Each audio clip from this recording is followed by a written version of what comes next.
So this is the final part of the Dream Dinners evaluation. We are doing a Monte Carlo sim.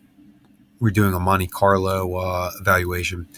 The majority of these numbers have been discussed in the previous videos, so I am going to kind of go through pretty quickly, and I'm already over time, so keeping it as brief as possible. Units sold is just a product of the low and the high for the averages annualized. Cost per input is a product of total expenses divided by units sold, so that they're all variable and that goes through, so we can run the equations. Fixed costs were given in the previous video. Initial investment was given is the average of the high and the low capital expenditures to start the franchise. That these amounts were given by Dream Dinners. So the most important part of this is the actual simulation. So going from these summary statistics, there's some very evident amounts. The median of all the net present values is negative, and there are no present values that are greater than 1. This paints a pretty clear picture that this would not be a project that most investors would want to get into.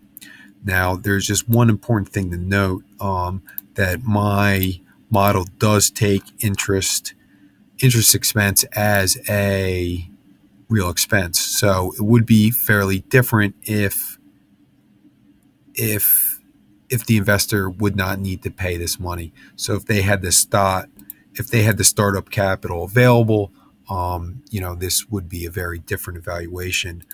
Just keeping it quick, I will dump those amounts into the model.